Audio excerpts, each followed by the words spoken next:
Gandhi's Passion: The Life and Legacy of Mahatma Gandhi by Stanley Wolpert.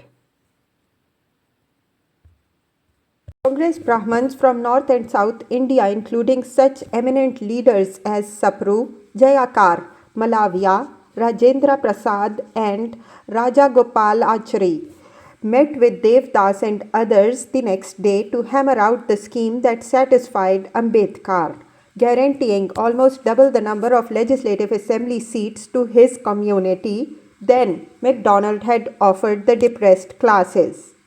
Meanwhile, cables poured in from around the world wishing India's great soul and magician success and long life. Thousands of Indians had started to fast in sympathy, including Meera. The Hindu Leaders' Conference met in Bombay again on September 25th and unanimously resolved henceforth that no Hindu should be regarded as untouchable by reason of his birth. Those who so regarded hitherto shall all have the same rights as other Hindus to the use of public wells, public roads, and other public institutions. The agreement was wired to London, and MacDonald accepted it on behalf of the British government. On September 26th, Gandhi broke his fast, drinking a glass of orange juice handed to him by Kasturba. Surrounded by about 200 people, Gandhi lay on his cot as Bengali Nobel laureate Gurudev Tagore sang a poem from Gitanjali. Gandhi prayed and expressed his hope that all caste Hindus would carry out to the letter and spirit every clause of the settlement. He warned, however, that he would fast again if they were too slow in carrying out the reforms. I would like to assure my Harijan friends, as I would like henceforth to name them, that I am wedded to the whole agreement, and that they may hold my life as hostage for its due fulfillment. His weight had fallen to 93 and 1/2 pounds, but his passionate faith was never greater. Bapu is an extraordinary man, and it is very difficult to understand him, Nehru wrote to his daughter Indira. But then, great men are always difficult to understand. He conquers his opponents by his love and sacrifice. By his fast, he has changed the face of India and killed untouchability at a blow. Not killed, but weakened. That November, Gandhi wrote a series of essays on untouchability that helped to popularize the problem that had almost cost him his life. Socially, they are lepers, he reminded his readers. Economically, they are worse than slaves. Religiously, they are denied entrance to places we miscall houses of God. They are denied the use of public roads, public schools, public hospitals, public wells, public taps. Caste Hindu lawyers and doctors will not serve them. They are too downtrodden to rise in the revolt. Every Hindu should have in his home a Harijan who would, for all practical purposes, be a member of the family.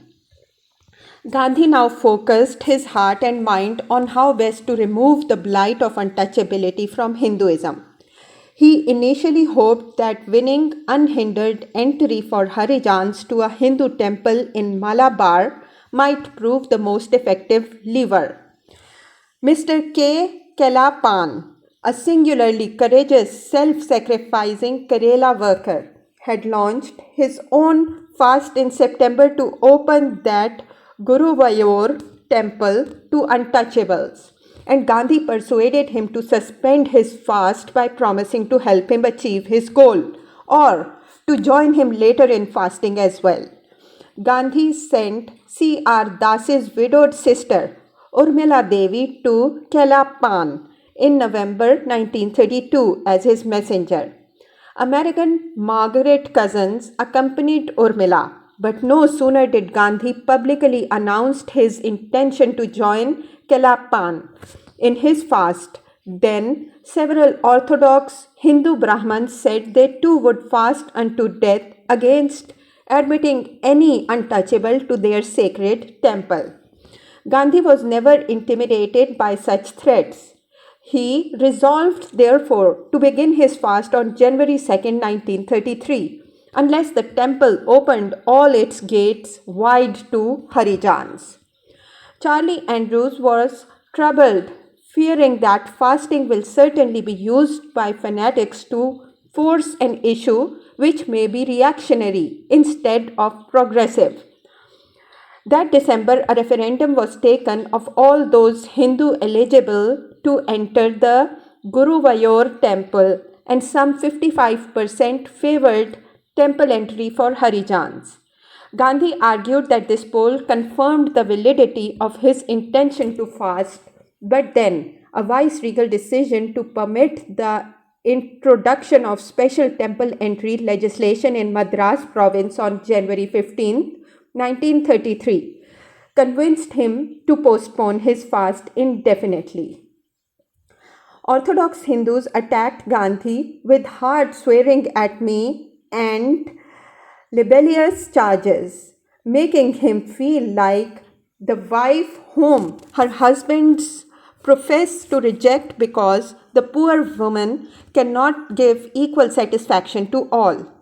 This polyandrous gender role reversal clearly underscored Gandhi's earlier admission to Sarojini Naidu of his passionate preference for feminine sacrificial pain. He was, he insisted, a faithful wife, staunch in her loyalty to all those angry husbands now maligning her. To pacifist friend Horace Alexander, he regretfully confessed, I knew that little fast was not enough penance for moving to the right action, the great mass of Hindu humanity. Many lives might have to be given before the last remnant of untouchability is gone. Congressmen who were not devout Hindus questioned Gandhi's intense preoccupation with this religious issue to the detriment of political activity and viewed it as dangerous, focusing India's masses on magic, fasting, and seeking divine guidance in down-to-earth matters of state and social conflict. Nor were all Harijan leaders by any means satisfied with their caste Hindu savior. Many wondered at his choices of venue for launching his attack against Hinduism's orthodox establishment, while others, including Ambedkar, were bewildered by the speed with which he chose first to fast, then not to fast. After his September euphoria, even Gandhi now started to doubt himself. In late January of 1933, 3 weeks after he postponed his fast, he was chagrined to learn of the Viceroy's decision to veto Madras's temple entry bill. The prison superintendent asked Gandhi what he proposed to do. There is no inner voice urging me to go on a fast, he softly replied, perturbed though not enough to risk his life again. In municipal elections in Kanpur at month's end, every Harijan candidate was defeated, making Gandhi appreciate for the first time Ambedkar's insistence on separate electorate reservations. This defeat makes me sad, Gandhi confessed to an old friend. I cannot help owning to you my utter stupidity. He had fondly believed that the excellent Harijan candidates would easily win most of the elections. I see, however, that without reservation they would have a poor chance unless caste Hindus develop a high sense of honor. Those elections opened Gandhi's eyes wider to the deep roots of caste Hindu prejudice, nourished by several millennia of arrogant repression and inhuman behavior. Now he conceded that perhaps statutory reservation was the fit punishment for our selfishness. What a confession so soon after having nearly fasted to death to stop Harijan affirmative action. Some leaders who once believed Gandhi infallible started to doubt his mental stability. That February, Gandhi announced the first edition of his new weekly, Harijan, for which he asked Ambedkar to write something. The outcast is a byproduct of the caste system. Dr. Ambedkar wrote, "There will be outcasts as long as there are castes. Nothing can emancipate the outcast except the destruction of the caste system." Gandhi commented that Ambedkar had every right to be bitter, but insisted that Hinduism's caste system was not odious or vicious, merely misguided in its treatment of outcasts. Gandhi never lost faith in the caste system itself, only in the ugly growth of malignant untouchability on its otherwise healthy body. In late April of 1933, Gandhi resolved to fast for 3 weeks, this time as penance against myself. "A tempest has been raging within me for some days," he wrote. "I have been struggling against it, but the resistance was vain. The fast is against nobody but myself. It is a heart prayer for the purification of self and associates, for greater vigilance and watchfulness." He had just learned that several young ashramites had broken their vows of celibacy.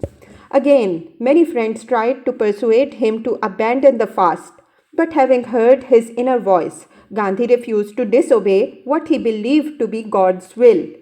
He cabled Meera to reassure Kasturba, who was greatly shocked by what Meera reported. "Tell Kasturba, father imposed on her a companion whose fate would have killed any other woman. Love." "To my dear Jawaharlal," he wrote, "the Harijan movement is too big for mere intellectual effort. There is nothing so bad in all the world. My life would be a burden to me if Hinduism failed me." Nehru replied, "What can I say about matters I do not understand?" He had developed a horror of nostrums and the like, what he called Bapu's strange methods and magic ways, which to his rational mind only leads people inevitably to give up troubling their minds for solutions of problems and await for miracles. On the day he started fasting, Gandhi was released from prison. British authorities, fearing that his death in jail would ignite revolt, he was driven to his friend Lady Premilila Thackeray's bungalow near Yerweda in Puna's cantonment. "I cannot regard this release with any degree of pleasure," Gandhi told reporters. He promised the government not to abuse his release and appealed to the unconditional discharge of all civil resistors, indicating his hope for a general amnesty and peaceful cooperation. After 5 days of fasting, Gandhi took the advice of Dr. Deshmukh and began drinking bottled weekly water to reduce the acidity in his stomach. After completing 20 days of fasting, he told Devdas, "It is due to God's mercy that I am living." On the 21st day, Lady Thackeray brought him the fast-breaking orange juice. Sarojini Naidu and Dr. Ansari were there to celebrate with a group that included many Harijans, young and old. Ansari read from the Quran he had brought. Christian brothers sang, "When I survey the wondrous cross." Professor Wadia sang a Parsi prayer, and then came Gurudev Tagore's prayer from Gitanjali, followed by the final prayer hymn of the true Vaishnava, Gandhi's favorite. Leaders of the Congress came to Pune to confer with Gandhi, most of them urging him to end civil disobedience campaign. Gandhi sought an interview with the Viceroy before committing himself. However, Wellington was not Irwin. The reply was negative, and Wellington warned him against resuming satyagraha of any kind. Gandhi remained defiant, insisting to his Congress comrades that their workers were not tired. The country was not tired. Government saw that by pursuing his Harijan cause as vigorously as he had, Gandhi lost the support of many powerful Hindus. Nor had he won any Muslim support. Jinnah having always insisted on the need for separate electoral seats for Muslims and for untouchables as well. The Viceroy, therefore, felt quite confident that he could treat Gandhi's offer to talk peace with imperious contempt. Gandhi now announced his decision to disband his Sabarmati ashram. Most of his devoted inmates moved to Wardha, soon to become the major new ashram of Sevagram, village of service. Gandhi informed the government of Bombay that his former ashram property was held in a registered trust, valued at well over ₹500,000. But since the ashram had refused to pay revenue for the last 2 years, the government seized and sold much of the movable property. Gandhi turned over the land and its empty buildings to the servants of Untouchables Society for Harijan work. At the end of July 1933, Gandhi wired Bombay's Home Secretary to notify him of his intention to lead a satyagraha march from Ahmedabad to Ras to urge all villagers there to boycott liquor and foreign cloth. He was not, however, permitted to take a single step. He and Mahadev were arrested at midnight on 1st August 1933, first taken to Sabarmati jail and then transferred the next day to Puna's Yaravda. There he was tried by Magistrate Chaim Israel. When asked his occupation, Gandhi replied, "I am by occupation a spinner, a weaver and a farmer." Asked his residence, he said, "Yeravada, jail now." He did not dispute any charge brought against him, but he made a brief statement. "I am a lover of peace, and I regard myself a good citizen, voluntarily tendering obedience to the laws of the state to which I may belong.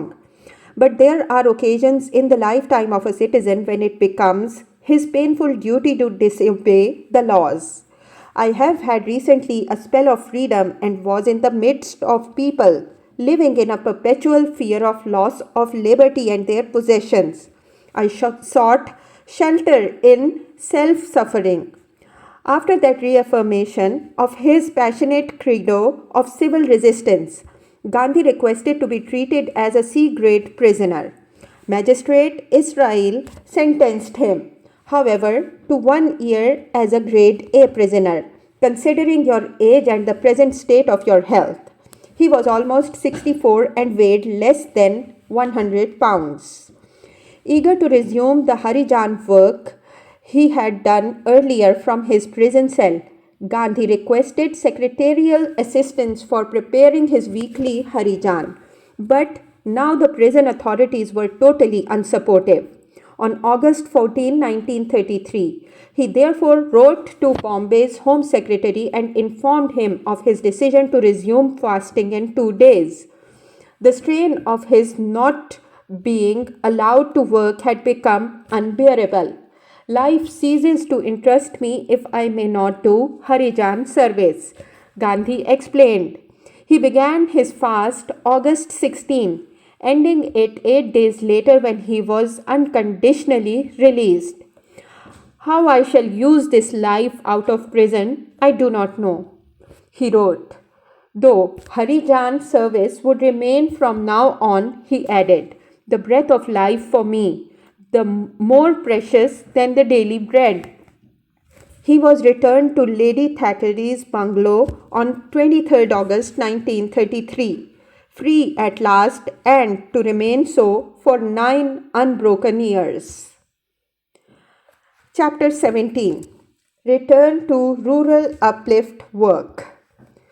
"I have no ready-made plans," Gandhi told the reporters soon after his release from jail. "It is nothing less than a new life for me." He had been so severely nauseated on the last days of his fast that he gave away all his worldly possessions, thinking he would die. He now planned to retire from Congress completely and to devote himself only to Harijan work and other constructive programs of social uplift, spinning, weaving, and prohibition. Jawaharlal, also just released from prison, went to Pune to meet with Gandhi in mid-September of 1933. They conferred alone long enough to agree on how much they disagreed and how best to advance common goals they still shared for the good of the nation and its masses. Vested interests in India will have to give up their special privileges. Jawaharlal insisted soon after leaving Bapu, agreeing with him, however, that divesting should be done as gently as possible and with every effort to avoid injury.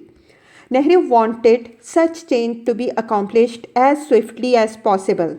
Gandhi was more concerned with the morality of the means rather than the swiftness of achieving the end. Both agreed the round table conferences were useless, Nehru calling them a fascist grouping of vested and possessing interests.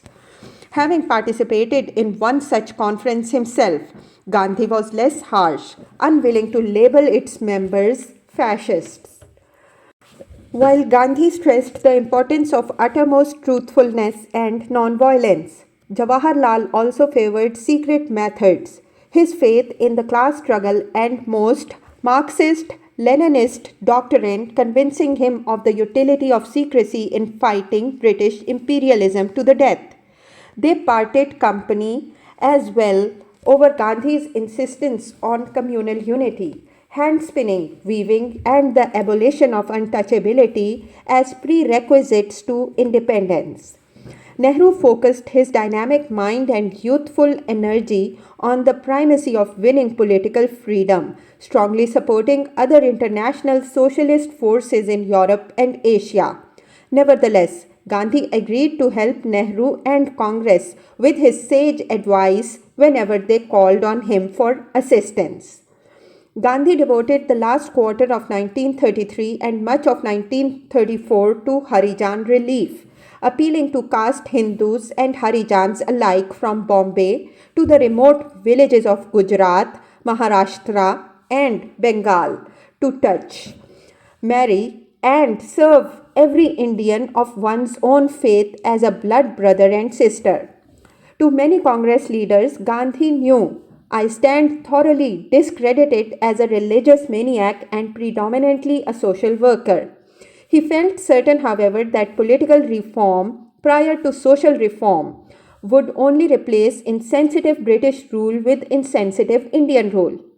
In a village in Ahmedabad district, Gandhi disgustedly reported that high caste Hindu men had horsewhipped some Harijans because one of them had the temerity to bathe in a public tank. During his tour, Gandhi encountered fierce Hindu protesters led by saffron clad Swamis who were furious at his calling himself a Harijan and serving outcasts. They waved black flags of protest against him, the way the Simon Commission and Prince of Wales had been greeted by angry nationalists. His effigy was burned by frenzied hoodlums who shouted, "Death to Gandhi." He felt pained by such wretched protests, but was undeterred by them. I have got to follow my dharma, even if everybody deserts me. One must do one's duty to the best of one's ability. His karma yogic philosophy remained pure in the face of every dark challenge and criminal insult. Passionate devotee of Krishna that he was, Gandhi insisted that unless the blot of touchability was removed, Hinduism and Hindu society will perish. Gandhi was in South India in mid-January of 1934 when a devastating earthquake struck Bihar, reducing many cities to rubble, claiming over 10,000 lives and leaving hundreds of thousands homeless.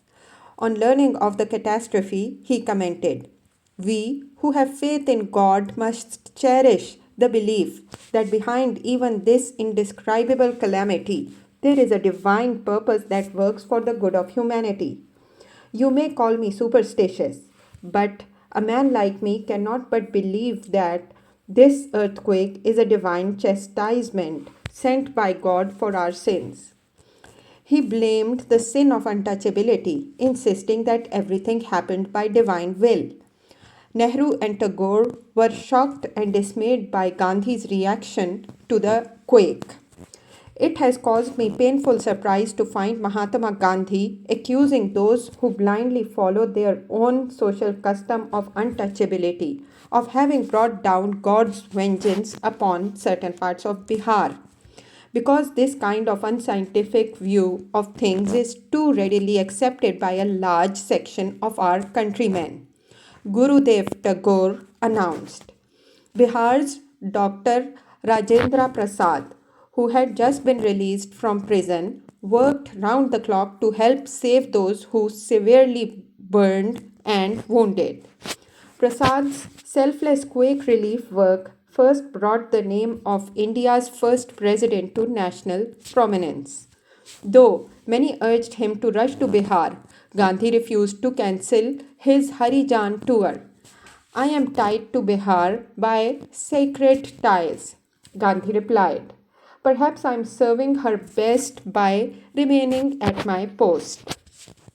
He then repeated his belief that the calamity was God's chastisement for the grave sin of untouchability.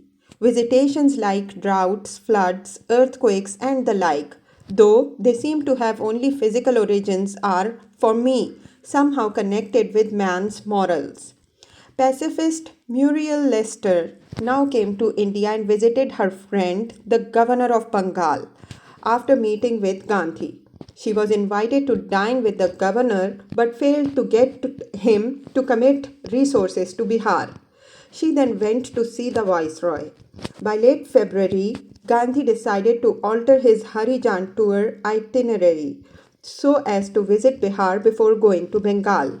Muriel joined Gandhi on his tour of Bihar in mid March 1934. Agatha Harrison, who was also a leader of London's Quakers, reached Bombay 2 days later and journeyed directly to Bihar to tour with them.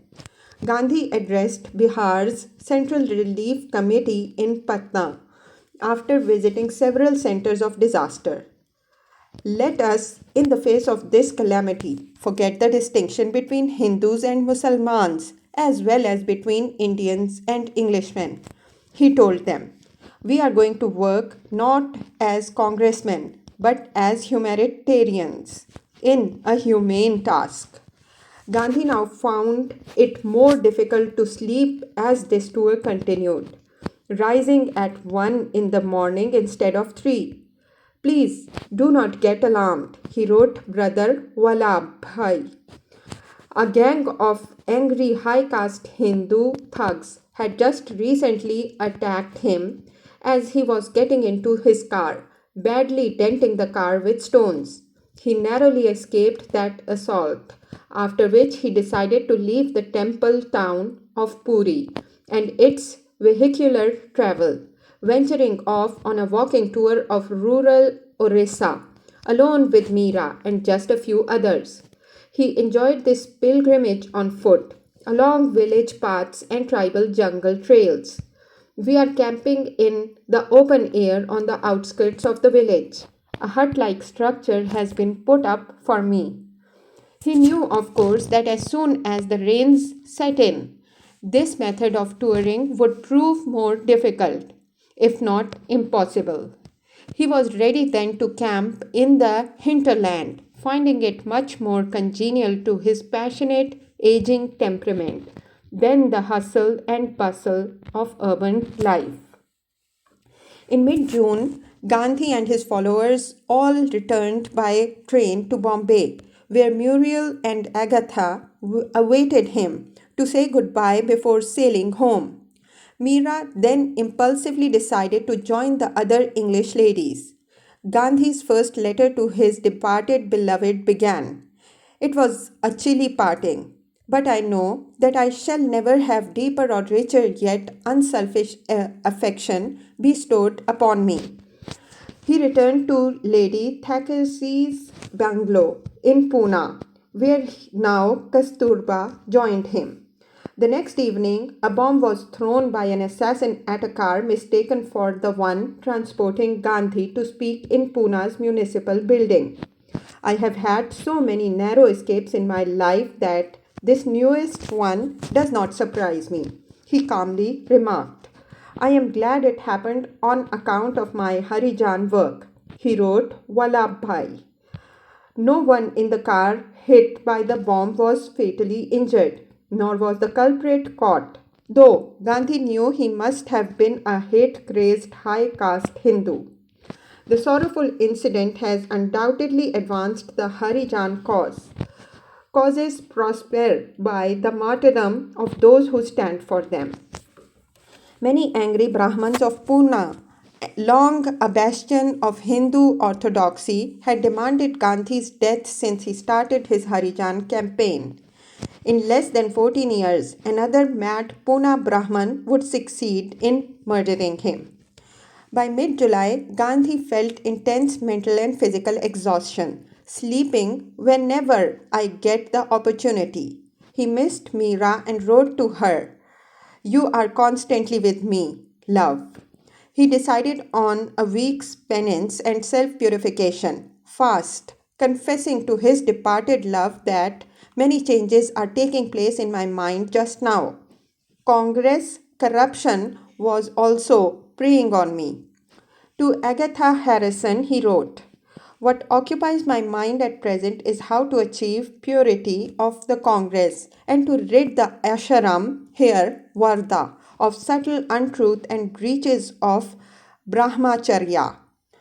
The fast weakened him but did no permanent damage to his health. Its purifying torture relieved his passionate mind of otherwise unbearable pain. The scramble among congressmen for power sickened him, as did his own frustration, and fasting helped Gandhi to concentrate on the great necessity of achieving internal purity. He urged Brother Vallabhbhai to join him in Varda before the end of August, when Charlie was coming. Nehru had written angrily to him after Gandhi denounced him for pursuing his private studies, reading and writing in prison, rather than spinning his Congress quota of cotton. He knew that Jawaharlal and his young radical supporters considered him too conservative, if not reactionary, to lead them to freedom. I seemed to be obstructing the growth of Congress, Gandhi confessed to Vallabhbhai, the one Congress leader to whom he could unburden himself. But what can I do? Most congressmen made no distinction between truth and falsehood, violence and non-violence. Nehru missed the barricades. Gandhi knew and considered virtually all current members of the Congress Working Committee too old or weak minded ever to lead India's revolution. You are hard on the members of the working committee, Gandhi wrote Jawaharlal. They are our colleagues.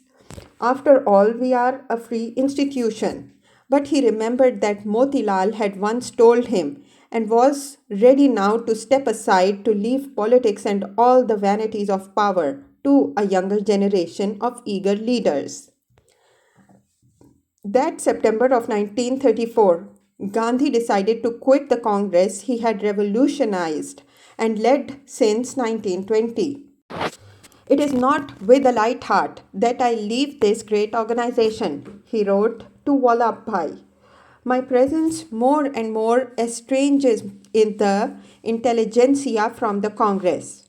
I feel that my policies fail to convince their reason. There is a growing group of socialists. Jawaharlal is their undisputed leader. The socialist group represents his views more and or less. I have fundamental differences with him. 13 years before the Congress took control of independent India, Gandhi thus quietly removed himself from its organization and petty power plays as well as the growing corruption and violence of its leaders. Gandhi turned back to central India after quitting Congress, devoting all his time and energy to rural uplift work.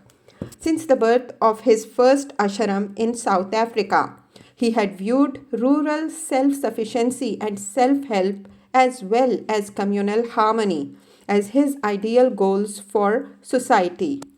Sabarmati's Satyagraha Ashram in its last years proved most disillusioning, however, leading him to abandon it. Proximity to fast growing industrial Ahmedabad was much less congenial to his aging temperament than the more isolated rural Sevagram, just a few miles from Wardha.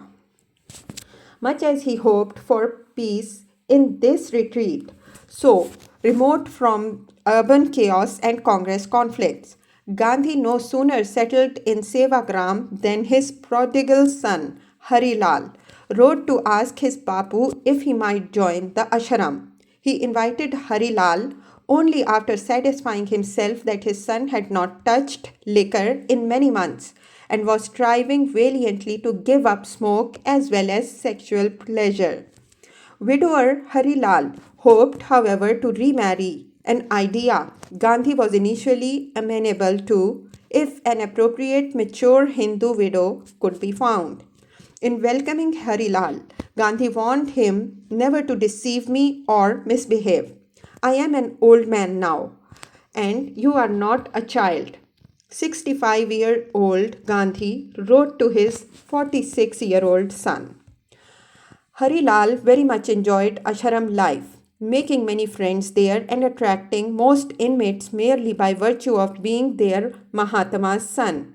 He became attracted to and hoped to marry Gandhi's mad, blonde, beautiful German disciple, Margaret Spiegel, whom Bapu had renamed Amala, spotless. When Harilal informed Bapu of his desire and Amala's agreement, Gandhi was so shocked that he insisted, "You will have to drop the idea." Gandhi ordered Harilal to write and tell her that it was a bad idea. If her response was that she cannot live without you, Gandhi advised patience. Harilal tried to remain patient and thought he was doing a perfectly natural thing, wishing to marry a beautiful woman who could speak 12 languages and had left the comforts of her Central European parental home to serve India's Harijans and follow her adored Mahatma. Margaret Amala loved Harilal with all the unrequited passion of Gandhian progeny she could never dream of having with Bapu. Yet, the prospect of their marriage drove Gandhi to distraction. How can I, who have always advocated renunciation of sex, encourage you to gratify it? Gandhi wrote his son. Even worse to Gandhi's deeply troubled mind was that you carry on your search for a wife while staying with me. Few things depressed Gandhi as much as the thought of his children wishing to marry and to have children of their own. So his son, Harilal, soon fled from that remote ashram, which Gandhi wanted to turn into a model community, not only for India but for the world. Harilal returned to Rajkot, where Gandhi's cousin, Naren Das, allowed him to live in a small room in his home there. Gandhi told Naren Das to give him 100 rupees, but nothing more. He is still addicted to smoking. A month later, Gandhi reported that Harilal was off the rails and may be considered as lost to us. Gandhi now immersed himself in the struggle to save India's starving millions from hunger and unemployed despair. Starting his All India Village Industries Association in November 1934. He recruited wealthy backers like industrialists G.D. Birla and Jamnalal Bajaj, and Vinoba Bhave helped him organize the movement to rejuvenate India's villages. He taught peasants that it was healthier for them to eat unpolished grain than vitamin poor, polished flour and rice. He also taught that uncooked cabbage and cauliflower were particularly healthful. At a kitchen meeting in Wardha, Gandhi noted that he had been a cook all my life, since London student days and running his South African kitchen for 2 decades. Now we have embarked on a mission the like of which we had not undertaken before. We have got to be ideal villagers to show them that they can grow their vegetables, their greens without much expense and keep good health. We have also to show them that most of the vitamins are lost when they cook the leaves. Gandhi was passionately devoted to dietary reform and ancient India's Ayurvedic naturopathy to prolong life. Among other remedies, he taught his agents the value of tamarind for constipation. Medical men of the West are slowly but surely finding out that the less drugs they prescribe, the better it is for their patients. He wisely noted, reaching back thousands of years to the scientific roots of India's precocious medical traditions and believing decades before most Westerners in the value of alternative holistic paths to healing. He also stressed the vital values of proper village sanitation and good hygiene.